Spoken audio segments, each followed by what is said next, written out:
Hi everybody, welcome to the penultimate Spring 2019 Colloquium. I want to do some of the preliminaries so that our speaker has all the time that he needs. But first I want to thank Peter Oliver and Michael Wilson for last week. They did a good job. And tell you that our ultimate colloquium this semester next week is Tim Lau. Tim, are you here? Yep, Tim is here. He's going to be talking about geometric algebras, in particular G2 and G3. And then I do often mention on this day in mathematics. And on this day in mathematics, or in the world, in 2038, it's Easter Sunday. And April 25th is the latest it can possibly occur. So, just saying. Easter occurs on the first Sunday after the first full moon after the vernal equinox. Okay? And also appropriate to our speaker today, in 1849, topologist and complex analyst Felix Klein was born. All right, so now that brings me to our speaker. This is Frank Farris from Santa Clara University. You probably determined that. Frank is the Keyball lecturer, and so tonight at 7:30 he will deliver the Keyball lecture, which you don't want to miss. It's in Founders Hall at 7:30, and I won't say too much about it other than his book on the subject came out about 4 years ago, so I think he has some expertise. Today, Frank, I would mention Frank is a native Californian. He did get his bachelor's degree at Pomona College and his PhD at the Massachusetts Institute of Technology. And he's here with us now. He's a professor of both mathematics and computer science at Santa Clara. And he's going to talk about, I know it's complex, the mathematical art from complex analysis. This is Frank Farris. Thank you all for attending, and thanks so much for the introduction. I'm really excited to be here. I'm very excited about the Keyball lecture, but this is where we get to really talk about the mathematics. So I hope you enjoy my efforts to bring mathematical art from complex analysis. Necessarily, I'm going to say some things today that won't get full explanation. In many cases, you can learn more by reading my book. So there'll be places where you could find out details in, like if you wanted to implement formulas, here's where you would look formulas up. So here's what I'd like to talk about is, first, I want to tell you about a different way to visualize complex valued functions in the plane. It's called the domain coloring algorithm. And just to make sure that no one is left behind, I'm going to include in this a definition of even what complex numbers are. Then we're going to talk about symmetry, which is a topic dear to my heart. It's really the topic of our lecture this evening, and the group concept. So if you've never heard of a group, believe me, this is the best first example to learn about groups. Then we'll move to talk about what is a complex analytic function, also called holomorphic functions. And but I'm going to not do that so much with definitions and formulas, but more with a visual approach, and show you that many of the theorems that are proved in a course on complex variables can just be seen in these pictures. Then we'll talk about completing the plane to the Riemann sphere, take the plane, add a little point, and then that leads us into the ability to talk about functions with polyhedral symmetry. And then last, I can't resist telling you about my shirt, which is made from a spiral that comes out of all of these things, and end with something that I think you will find delightful. I'm going to be talking about spirals tonight because I got the shirt, but I am going to tell you a particularly mathematical thing about them that I think might help you enjoy them more. So let's get started. Oh, and yeah, I wanted to just say that this is an invitation to learn more. Not a comprehensive description of every single topic, but an invitation to learn more. And then just to get your eyeballs on this image, if you know something about polyhedra, you might recognize the symmetry there. But I just want to show you this photograph of a place that I'll tell you about later, and invite you to try and make a connection between that photograph and the computed image. So, what are complex numbers? I like to say that complex numbers are just a repackaging of the Cartesian coordinates that you've known for, all of your mathematical career. Instead of an xy pair, let's simply write x plus iy to mean the same thing, a point in the plane where x is a horizontal displacement and y is a vertical displacement. And then I want to include the algebraic rule that I squared is -1. And then we're going to do algebra with these things. Am I allowed to do this? Well, mathematicians can define things to their own purposes, and this is a time-honored definition. Just to show you how the algebra works out, let me square out z for you, because we're going to be thinking rather a lot about the function z squared today. And I think that, I never called it foiling, but that's what people say now. You square the one, square the other, and then take twice the product. And then you make sure that this is packaged as a real number, and then I times a real number. So that always in a formula like this, I want to identify that as the real part, that as the so-called imaginary part. It's like I is a shelf where I can put a quantity, and after I do algebra, I can gather things, you on this shelf and you on this other shelf that has the I with it. So if you want to create functions of z, I'm going to need to know a quantity called the complex conjugate. And this just has this definition. What did I do? I took a point in the Cartesian plane and I negated its y-coordinate. So that's just a flip about the x-axis. And as an example, x squared plus y squared is a perfectly lovely polynomial. And in order to express that in terms of z, you have to use a z and a z bar. So just, FOIL that out. If you multiply z minus z bar, the cross terms cancel, and you're left with x squared plus y squared. So then I want to think about a different coordinate system for complex variables. As I do mathematical art, it just becomes more and more apparent that knowing a variety of coordinate systems is a really important thing. So I want to help us get on board with polar coordinate representation of complex numbers. If you know your polar coordinates, then r is the distance from the origin, and theta is the angle up from the x-axis, and x is r cosine theta. So that's just a translation there. And r sine theta is y.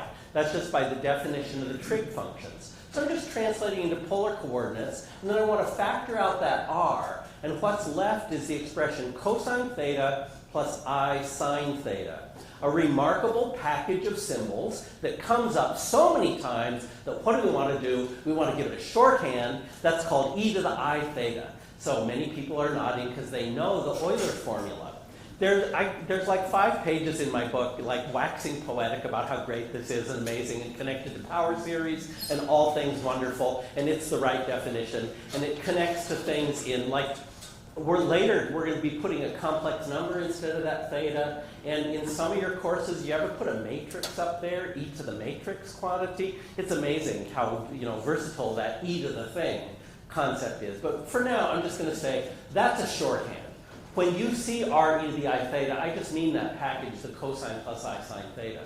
So the angle is called the argument, sort of a weird old-fashioned name, but you see, a point there, the argument of that complex number is that angle that you see there. So one last thing before we see more pictures is to talk to you about rotation and complex numbers, because something very profound is encoded in this simple definition. I just took Cartesian coordinates, repackaged them with an I. But when I put it in polar coordinates, I'm able to compute out something about the rotation formula. I want to take a point and rotate it by an angle alpha about the origin. So I could just do that by saying, well, yeah, the argument should increase by alpha. Yeah, that's what it would mean to rotate. I'm just going to increase that argument by alpha. Now, because we're among mathematicians, I can ask you all to simply apply the double angle formula, the cosine of the one times the cosine of the other minus the sine of the one times the sine of the other, and then the sine of the one times the cosine of the other plus the sine of the other. Okay, so you do all that and write it out, okay, in your mind, and then factor it. Everybody done? Yeah. You get this. If you do those operations, you get this. And then what do we have here?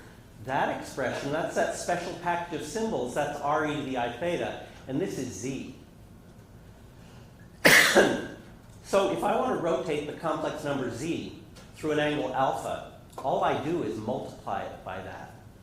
by e to the I alpha. So this is very convenient for doing geometry. That, like in Cartesian coordinates, the rotation formulas are, yeah, they're pretty darn complicated. But in complex numbers, the virtue is rotation is very easy to express. And this is just sort of a lower dimension example of something really cool you might have studied in computer graphics about quaternions and rotations of space. Anybody studied that? It's really cool to find out about. So here I want to talk to you about how people for many centuries have visualized functions of complex variables. It's called the mapping property. So I want to take this squaring thing, and I want to help you see what that function is with a before and after picture. A function is something that takes an input and gives you an output. So I'm going to draw you a picture of a bunch of inputs. Probably can't see the numbers, but this is a 6 by 6 grid. And then I got a computer to square each of those numbers and put them in a new picture. And that looks like this. So there's, this is a really good visualization. Squaring takes that square and opens it out into this figure. Oh, are those hyperbola pieces there? What are these, what are these curves here? So, and notice that it took this right angle here and opened it out into a flat angle there. So that's traditionally the way that people would see a function of a complex variable. The reason some special technique is needed is that your domain of this function is a two-dimensional place, and your range is a two-dimensional place. So if you wanted to graph that function, you'd really need a four-dimensional space. And people have done stuff with that. Tom Banchoff has done stuff with color and virtual reality and all kinds of fun stuff. But, 4 dimensions, not commonly available. And over the years, back in the 90s, I was working on a new theory of wallpaper, go figure, and I had the need to make a visualization of a complex value function on the plane. For each point in the plane, there's a complex value. So I developed what I call the domain coloring algorithm. It's an alternative visualization to this mapping diagram. So many decades of people teaching complex variables, mapping diagrams done by computers. It's not wrong. It's just that the domain coloring algorithm offers us an alternative. So here's how it goes. It's a two-step algorithm, and the first step is to take the complex plane, that set of xy pairs, and assign to every xy pair a color. Oh, that's easy. Well, here's one way. I tend to put red at the color 1, green a third of the way around, and blue another third of the way around, and interpolate with other colors. When I started doing this, I faded to white at the center and faded to dark colors and black at the edge. You might not be able to see, but there is a little ring of trailing off darker colors in the same hues here. So we've got reds and then yellows, greens, and so on. So this is one way to accomplish this task. And you'll say, wait a minute, you've colored many points red. And I say, yeah, well, it's an ideal. Okay? In theory, you could imagine that someone has really done this fine gradations of color. It's kind of helpful to have some sudden jumps here to guide the eye. You'll see that. I want to take a minute to acknowledge, oh yeah, and everybody always asks, that these are just coded in C++. It's not Mathematica, it's not MATLAB. MATLAB can sort of do this, but before the talk is over, I'll be explaining to you why I like to just have my own C++ code, because then I can just hack it to do whatever I want it to do. So yeah, there's a little code that makes that picture. And yeah, many ways to assign colors. I want to be sensitive to the idea that not everyone sees color in the same way. And I've worked with students who see color differently. And one of the common color variations is since the red frequency and the green frequency are way closer together than the blue frequency on the spectrum, some people see those two things as being kind of the same. Nobody sees them as exactly the same, but it can get confusing. So to help us understand, I computed a color wheel where I forced the red to equal the green, so that we could imagine what would it be like if you really saw red and green as the same color. It would look like this. And then you wouldn't really be able to see the gradation of colors around here. Does that mean that people who see color differently can't use this system? No. I worked with a student at Carleton College in 2011 who made his own color wheel. I said, just pick colors that you can see. And he made a color wheel, and he could see it. And he could see, oh yeah, this is the clockwise direction. All you need to do is to be able to detect one direction as clockwise. So there's a million ways to do this. This is another one that I developed. It's got a long story. And the projection is a little funny. It's a real hot spot there. This is meant to look like sort of a green spotlight, a red spotlight, and a blue spotlight. And do you know about the additive color theory of light? When you shine red, green, and blue on a thing, it will look white. And that's how our television screens work, is the additive theory of light. And then, where they overlap, red and green makes yellow, there's cyan, there's magenta. So this is another way to do it, and I like this. This actually has to do with putting the sphere in the color cube, the RGB color cube, and taking cube roots, and it drives things toward the pole. But anyway, there's a story.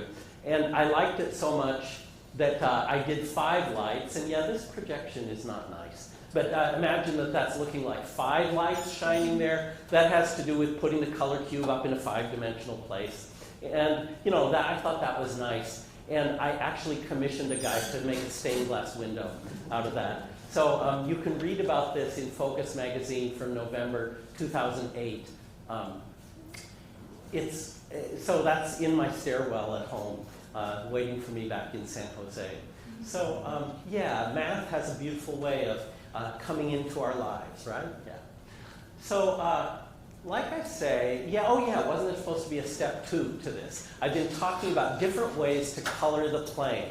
And I've been basically thinking of coloring the plane so that there's red, green, blue, or some colors that you call that. And you can tell about which direction. So if you were going to go in this direction, you'd know it was the wrong direction. This direction would be the right direction. And then there's something that shows you large numbers and something that shows you small numbers.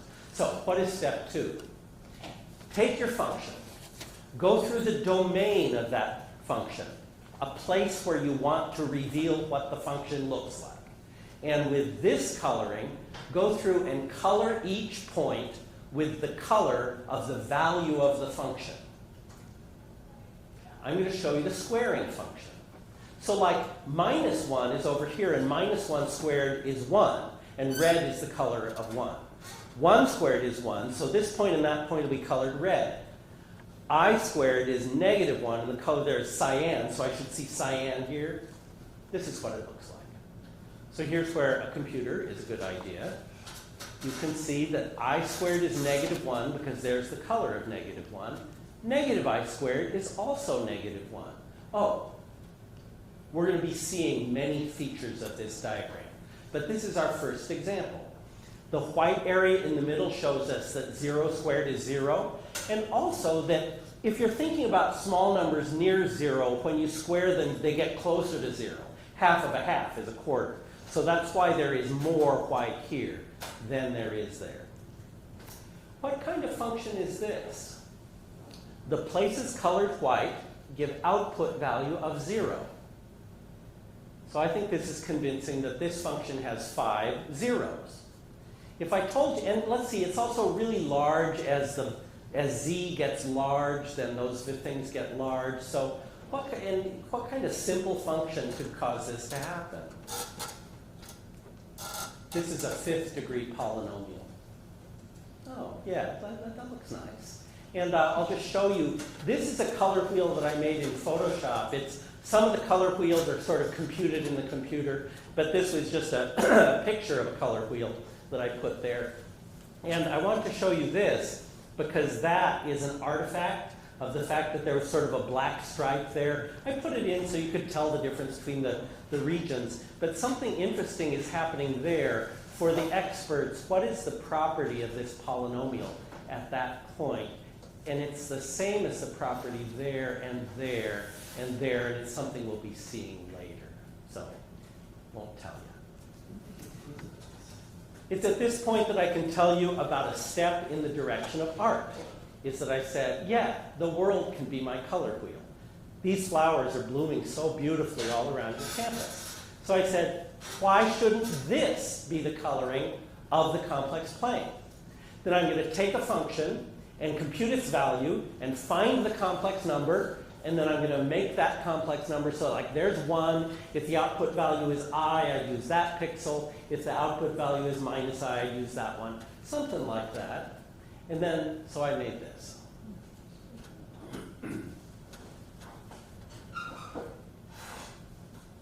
Where are the zeros of this function? Well, 0 is right around there, and I still can see that, oh yeah, I think that this has 4 zeros. So what do I suspect this is? A 4th degree polynomial. But let me ask you one more thing. Why does this have the rotational symmetry? Did you notice that when you turn it upside down, it's the same? This is a point z, and that's the point negative z. So for a 4th degree polynomial, if I want to have f of negative z be the same as f of z, what kind of powers do I have to use? I can only use even. So this is a 4th degree even polynomial. And that's our first, I call it a symmetry recipe. I'm trying to make something happen. I want to cause that symmetry. And the recipe is only use the even terms. And then make something that looks beautiful. Yeah, and I've got this software. It's open source. It's called Symmetry Works. You can find it on GitHub. It was written in 2016 as a summer project by students at Bowdoin College in Maine. And I went there for a Symmetry Works festival, and very good work by these students. And if anyone's interested in using Symmetry Works, I'm happy to collaborate with you, help you get set up, help you learn how to do it. So with this Symmetry Works, you can create all different kinds of symmetry. And so here is a photograph of my stained glass window, and here is a pattern that I made out of it. This is called My Rose Window, and I created this in 2016 when Cornell University invited me to give their Key-Vol lecture. So I'm very honored to be a double Key-Vol. They put on an art exhibition, and this was, I wanted it to be gradations of kinds of symmetry, and this was the beginning of that exhibition. We'll learn a little bit more about that, but now it's time to talk just a little bit about symmetry and what is it about this that makes us call this a pattern. There is something very distinctive here. You look at that and your mind says, look, it's a pattern. So I want to say that one thing that causes it to call this one a pattern is that when you rotate the image by 60 degrees, and not just that point of the image, but the whole image, you rotated it by 60 degrees, the pattern falls into coincidence with itself. The pattern is left unchanged by that transformation of the plane. So I want to use the word symmetry. A symmetry as a noun, it's a thing that you can do to an image that leaves that image unchanged. And you'll notice that I'm focusing on the image that is within a circle here, or maybe I'm presuming that the whole rest of the plane is that black color, and that, it's the whole plane that gets changed like this. And just, in case there are doubters, rotating through 45 degrees, not a symmetry of this pattern. So what are the symmetries of this pattern? I said you could rotate 60 degrees, or 120 degrees, or to 60. 180, yeah. And that's the same as turning it upside down. So this is where I just want to mention the term group. We don't have a lot of time to linger on this, but that set of transformations that leave this unchanged is a great first example of the concept of group. So I want to say a group is a set that is closed under some nice operation. And here that operation is composition of transformations. You first do one and then do the other. And you'll notice that if I did one transformation and the pattern stayed the same, and I do another one and the pattern stayed the same, then what happens if I do the first and then the second? Well, it didn't change the first time, so under that composition, the pattern is unchanged. The symmetries of any pattern must form a group. And that's a very powerful and deep thing, and means that studying beautiful pictures is your first step in understanding group theory, according to me. I want to say that this group is generated by the symbol rho sub 6. I want to say that that is my symbol for rotation through a sixth of the way around. So hence 60 degrees, rho sub 6. And that allows me to list the elements of the group. This is a finite group. Many of the groups we see are not finite. But there's rotating once, twice, 3 times, 4 times, 5 times. You know what? When you rotate 6 times, you get all the way back around to where you started, and that is E. That is the totality of them, because this set of rotations closes in on itself. So there's a nice group. Oh, and yeah, this is made out of a photograph of carrots and peppers on a cutting board, and it's just really fun to go back and forth and see the bright carrots and the peppers and the carrots and these little fingers that came from there, and oh yeah, and there's a word for this kind of object. This is called a rosette, because all of the symmetries of this object leave one point unchanged, and that's the point right at the center. Definition of a rosette. I want to call that point a 6 center, a center of 6-fold rotational symmetry. Yeah, what about this pattern? Yeah, if I call the distance between copies of that white shape, distance there to there, I want to call that 1. Well, you can translate through 1 or through 2 or through 3, and you could not translate, that's translating through 0, oh yeah, or you could translate backwards by 1, that's -1. The symmetry group of this pattern includes the integers. Or, well, for more precision, it includes a subgroup that is isomorphic to the group of integers, fine. And then what else has it got? Oh yeah, and the word for something that has translational symmetry in one direction is a frieze. And I also have a mental note to remember that if somebody was really literal, they would say, you can't translate there. I'm not talking about only what you see. I'm talking about what your mind allows you to see as the potential infinity of this pattern extending infinitely from left to right. It's a wonderful thing that your visual cortex can do for you to just take that and say, oh yeah, there's another one over there and another one over there. Your mind is capable of great things. What other symmetries does this have? There's a mirror axis there. So I've got translation and a mirror. It turns out that this group is generated by only these 2 things. An infinite group generated by only these 2 things. And we won't talk much about symbols for groups. This one is called P1M1. It's a notation I'll say just a little bit more about later. But what about that mirror? How does that mirror get into the act? Well, as an exercise, I invite you to work out how reflection about that axis is a composition of these in one order. And I wouldn't say exactly which. Okay. This is a theme about symmetry. Whenever you study symmetries, if you're going to have some symmetries in your pattern, you must necessarily have all the symmetries that devolve from those through function composition. Okay, oh, and this is made out of a photograph of some food at my house. Then, just to complete our little introduction to symmetry, there are patterns that have translational symmetry in 2 directions. Again, inviting you to think of this as a swatch of infinite wallpaper. Mathematicians use wallpaper for the concept of a pattern with translational symmetry in 2 independent directions made from a photograph of a tree. Oh, this one has glide symmetries. This is a flip, it doesn't match, but then if you slide, it does match. Flip and slide. This group is called PG by the International Union of Crystallographers. I like their notation rather than the orbifold notation by Conway because it sort of gives you an idea of what symmetries are present. That group is an example of a wallpaper group, and if you want to learn more about those, yeah, come to the Keyball lecture tonight.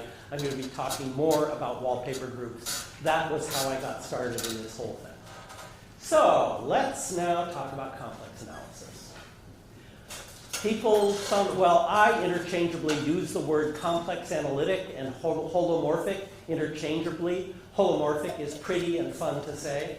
And there's an informal definition of holomorphic, is that if you could write your function with a formula that has only z's in it, no z bars, you're going to get a holomorphic function. So that x squared plus y squared, what was that? That was zz bar. Oh, that requires z bars, not holomorphic. I'm talking about only ones that could have z's in them. For a more official definition, look, that's the definition of a derivative, right? You take z near a, you figure out the difference in outputs between when you plug in Z and plug in A, and take that in ratio to the change in input. Change in output over change in input. If you study calculus, that should be very, very familiar to you. And then you say, yeah, and take the limit as Z approaches A. In the complex plane, there's a little bit of a variation that Z has to approach A from any direction. And that makes this a very strong hypothesis. Satisfying this means that you're a pretty fancy function. So yeah, and holomorphic in a neighborhood means that that limit exists for every A in a neighborhood. So I want to illustrate properties of holomorphic functions, and I want to pull the rug out from under you with white at the center and black at the edges by recoloring, and now black's going to be at the center and white is at the edges. I made this new wheel for an article that you can read called Domain Coloring and the Argument Principle. There was a volume of Primus called Revitalizing Complex Variables, and so I contributed to that. And yeah, when I was writing this, it was starting to bother me that I had privileged whiteness by putting it at the center, so I moved it. And then also there are some accessibility questions of RGB, so that if someone can't see those colors, or if the article is going to be printed in black and white, you want to put something in where somebody could see those things. So squaring function, yeah, that's what we saw before. RGB, yeah, that's the squaring function. The derivative of that, if you work out that limit, that computation is exactly the same as you would have done in calculus. You would get 2z as the derivative. So this, yeah, this is a double zero because at the origin, both the function and its derivative are 0 at the same place. Here, I want to just tell you about a property of complex analytic functions or holomorphic functions called conformality. And just informally, I would say, as long as you're at a point where the derivative is not 0, then angles in the domain coloring will match angles in the color wheel. So here I have these sector boundaries meeting these magnitude boundaries at right angles, and in the domain coloring, they still meet at right angles. I had, no, I guess I pasted in these RGBs later.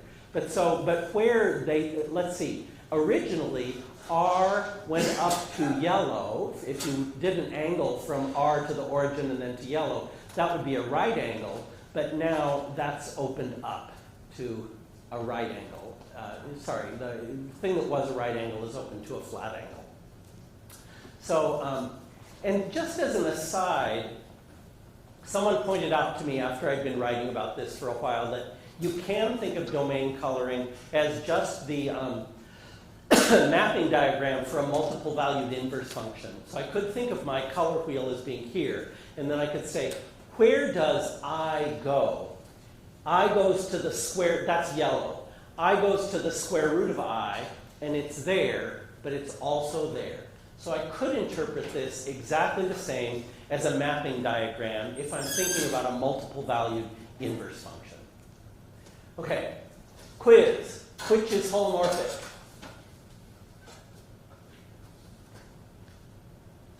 Does this have the conformal property? Oh, those are getting bent all over the place. Oh, conformal. Oh, look there. See, you can sort of see the difference. And these are simple polynomials. One I stuck in a z-bar, one there's no z-bar. What is the degree of this polynomial? Let's all say it out loud together. The degree of this polynomial is 5. It's 6, because this is a double zero. I love that I fooled you. That's so great. Thank you for participating. So yeah, if you count the colors here, red, green, blue, back to red, that's enough for 1 0. This is a double zero, just like the squaring function. Oh, and yeah, this is called the stream. My ear! Yeah. So I'll be wanting to talk to you a little bit about inversion. So here's 1 over z can be written by this formula, turn that into polar coordinates, and when you take the inverse, you invert the radius and negate the angle. So if we want to look at the reciprocal of a complex number, you invert the radius and negate the angle. Here's a domain coloring of the identity function. Here's a domain coloring of the reciprocal function. Looks like this. Now the colors go around backward, and what was at the outside is now at the inside. Simple transformation of the plane. And then I want to just help you think about the concept of total change in argument. As we go around here, it goes red, green, blue, and I want to think of that as total change in argument of 1. But here, red, blue, green. Oh, that's backwards. So I want to think of that as total change in argument -1. Here's beyond polynomials. What kind of function is this? It looks like there are 6 places where the function is 0 and 6 places where the function is, oh, infinity. How do I make that be infinity? Well, this is the quotient of 2 6th-degree polynomials. And the threefold symmetry is because each of those is a polynomial in z cubed. So this is a meromorphic function. Meromorphic means it's analytic, except it can have poles, which are places where it's like having a 0 in the denominator, but in a very controlled way. So here's a little bit about the argument principle. It says the net change in argument around a contour is the number of zeros minus the number of poles inside. Let's go around here. We start with red, we're going to green, blue, and then back to red, and then green, blue, and then back to red. You go around there, total change in argument 2, 2 zeros inside.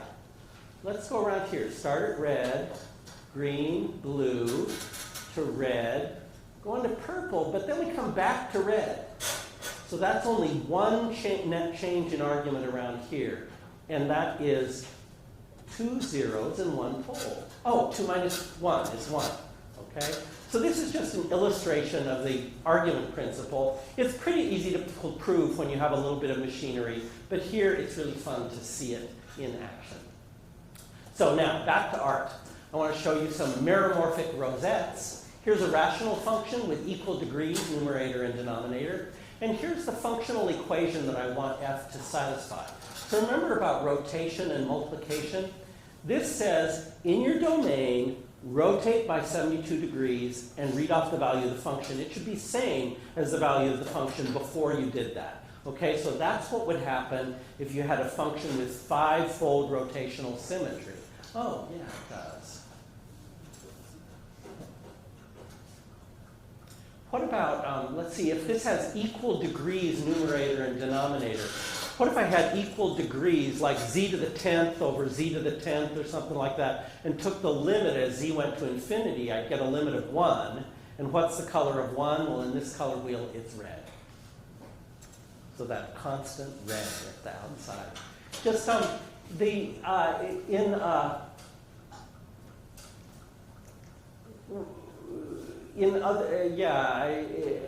like back to this image. When you sort of overflow your color wheel, it just is going to leave a blank thing there. And when you start putting photographs in there, you're always going to overflow the photograph. And this is just a comment that one way I did that is there is a piece of the photograph. When you overflow, take that color and invert that color.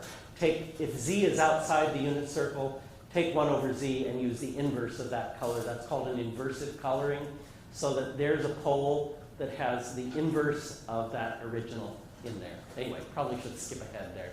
This is a rational function with 20 poles and 20 zeros. We can understand the rose window better now. That this has inversive symmetry. Look at that point. Its reciprocal is there. See, that's negating the angle and inverting the radius. What about that point? Its inverse is there. That's because this is how I put together that function. So that if you swap z for 1 over z, this function stays the same. Of course, it's heavily undefined at the origin. It's got a pole of order 18 in there, so it really overflows the photograph. This is my color wheel, and if you get outside of there, you're just going to get black. Well, is that a bug or a feature? Okay? Because in this diagram, it makes, it's really, I think it's really pretty, to have the part that is colored and the part that is not colored. So, and I don't know how interested we are in symmetry, but you can unwrap this one this rosette, and you make it a frieze like that that has symmetry of type P21. There's centers of twofold rotational symmetry are just like the centers of twofold rotational symmetry there. And what's going on with this complex valued function there? Its derivative is 0 at those points. Therefore, it's not conformal. So, yeah, I mean, here's too much about this. A symmetry recipe. I made this. I want to obey this functional equation with a power series like this. So I could just use z to the 5th, z to the 10th, z to the 15th. But what if I use z to the 6th times z bar to the 1? Then this one turns 6 times forward, and this turns 1 time backward, and that makes a net turning of 5 times around, and you turn that one 5 times, you get back to the origin. Here's the condition for k-fold rotational symmetry, is that the difference between the n and the m has to be 0 mod k, otherwise you can't include that term. So you can include the ones where n and m are congruent to 0. And if n is congruent to m mod k, then the reverse is true. You can, so you can lock things with their inverses and create inversive symmetry. So this one's not holomorphic, of course, and you can see closely that, oh yeah, and this is a color wheel that I made out of the pattern of the window, only pasting in a collage with photographs of flowers in there. So that's part of my artistic process there. And you know, you can see that this is like way non-conformal. These used to meet at right angles, and they don't. Okay. You can have functions with color turning symmetry. This is a different functional equation. What would this look like? You turn by 60 degrees, and you get the photograph turned by 60 degrees. That's hard to get your mind around. But you can see that that's what would happen if, instead of making everything congruent to 0 mod 6, like z to the 0, z to the 6, z to the 12th, I'm going to use z to the 1, z to the 7, z to the 13th. This was done to me by a student at Carleton College. They had me there to teach a course on symmetry. And this was my headshot from the web, and he did this to me. A friend of mine called it Frank thinks, Frank listens, Frank, you know, and going around like this. I rarely use figurative things in my work because it just gets too weird. Okay, now, stereographic projection. This is a way to take the sphere and project it, except for that one north pole, into one-to-one correspondence with the plane. You just start at a pole, you shoot through there, and come down. The red point is shot down to there. This is a formula for it. You know what a loxodrome is? It's a thing in navigation where you go at a constant angle to meridians. They're really beautiful in geometry. So I just, traced the loxodrome. I have an animation of it that as the red thing comes around the front, that spiral in the plane looks like that. So this is what the Riemann sphere is. It's just taking the plane and completing it with one single point to represent infinity. And it turns out this is a smooth, nice, beautiful thing. So this, that problem of overflowing a photograph is solved by having a spherical camera, because this will color every pixel in the visual sphere. And this is a photograph taken with that camera. It was looking at a tree at the top. It was looking at grass at the bottom. I was on sabbatical in Minnesota and wanted to be sure to get some beautiful fall pictures. And I used that for a domain coloring here of a rosette with some poles. So now, when the complex valued function went to infinity, it just used that as infinity. And when it went to 0, it just used this thing at the bottom there. So this has been very moving to me. And in this rosette, if you look very closely, you can see me standing under that tree. So it's kind of mind-boggling to look at that image and think of it as an extremely eccentric self-portrait, let's say. So yeah, here's the stairwell in my house, the window. My sister-in-law made this beautiful quilt to go with it, and these stairs. And you can view this. Have you ever viewed a spherical photo on a web interface? You just pull them around and you can see many different views. And so over the years, I've hacked this symmetry work stuff many, many times to do different things. Simple adaptation to let it use spherical photos. And then this, where this came from, This is, you take a meromorphic function with icosahedral symmetry, as described in my book, and then make this pattern for it. So yeah, I've got some joint work going with Jeff Weeks. He was working on spherical harmonics for the 3-sphere, and then it's beautiful to see them brought down to the 2-sphere. So yeah, you just make your software have the output so that then it's going to be right to paste it up, to be pasted on a sphere in Photoshop as a texture map.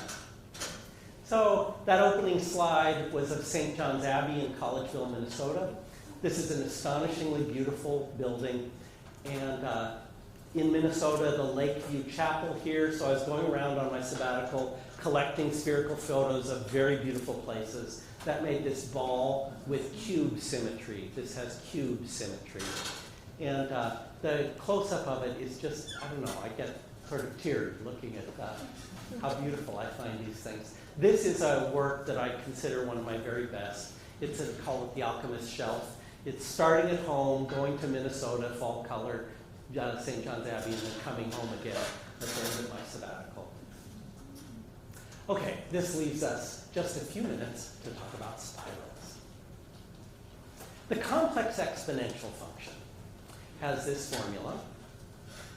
And I'm using the assumption that if it's an exponential function, laws of exponents work. So e to the z, since z is x plus iy, I should just be able to take that apart here.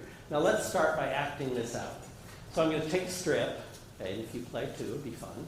Take a strip that goes from, from negative x to positive x, but it only goes up to from 0 to 2 pi. Okay, got that strip? So obey this formula, like when y is 0, that's going to get squinched so that it's only in the positive x-axis. It's going to be really expanded there, but that whole negative thing is going to be stuffed in really near the origin. And then what's going to happen is that that's going to rotate around like this, okay? Because that's the e to the iy part. So I'm taking the whole strip and shoving it over there, but I'm rotating it all around. I'll show you a domain coloring map. It doesn't matter that much, but here is numbers with negative real part get close to black. Colors with high real part get close to infinity. The colors go around and around and around. And it surprised me. I didn't have an image of this, so I just found one on Twitter. So if you take the right wallpaper function, this is wallpaper, and it's got to be skewed in just the right way, then you can use the complex exponential function to wind it around so that it does that. As seen on my shirt. Probably shouldn't spend time, but yeah, I hacked my software so that you can choose a wallpaper function and then it gets wound around in a Fibonacci spiral like this. So this is inspired by a talk by John Edmark at Bridges in 2017. Bridges is the International Conference of Mathematics and the Arts. John Edmark, if you don't know that name, Google John Edmark blooms, and you'll see something that is astonishing. Oh yeah, the Sierra gooseberry, anybody make jelly out of these up in Sierra Nevada? So the idea is that there's this property of Fibonacci numbers that if you rotate by the golden angle, like if I take that one to there, and if I saw this image and a rotated one in quick succession, it would look like that point was that figure was getting bigger. See how that would work? If I bring that one up to there, it's going to look like it got bigger.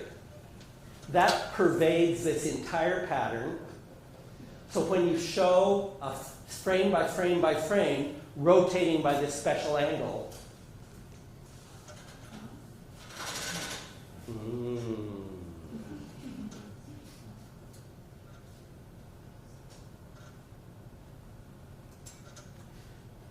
in Maple, I designed spaces for 3D printing. I've actually put these on a lathe, strobed them correctly, but this is a virtual recreation of a thing that appears to be blooming.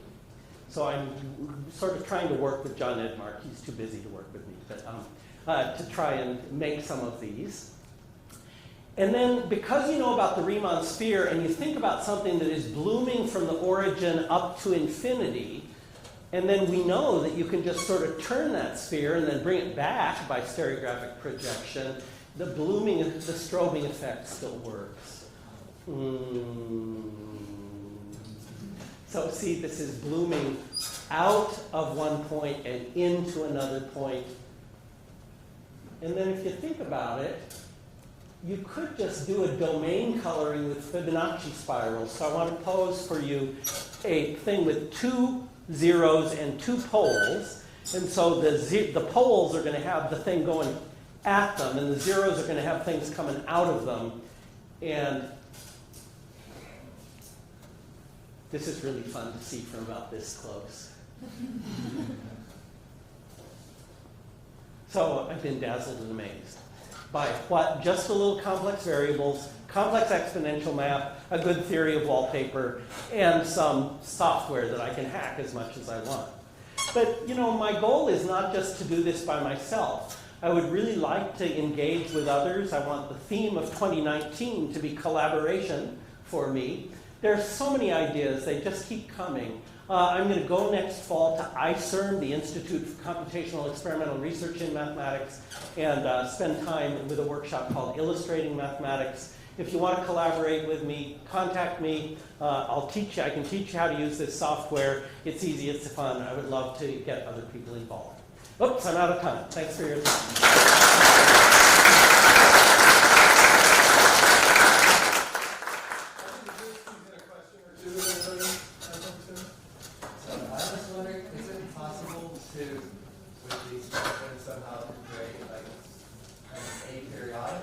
Yeah, when you try some of these techniques and create five-fold symmetry, you get quasi-periodic functions. I wrote an article about it for Notices. I think that came out in 2016. Fall Notices. Yeah. Is it possible to sort of see things like the maximum modulus principle or maybe Boucher's theorem or something? Yeah, that sounds like an excellent project. So I haven't thought about those. Yeah, and actually, since I started doing this, I used to be the guy who always taught complex variables at Santa Clara, and then we had another person do that. So I haven't taught complex variables in a while. If I did, I'm sure I'd get tracked in. All right, well, let's thank him.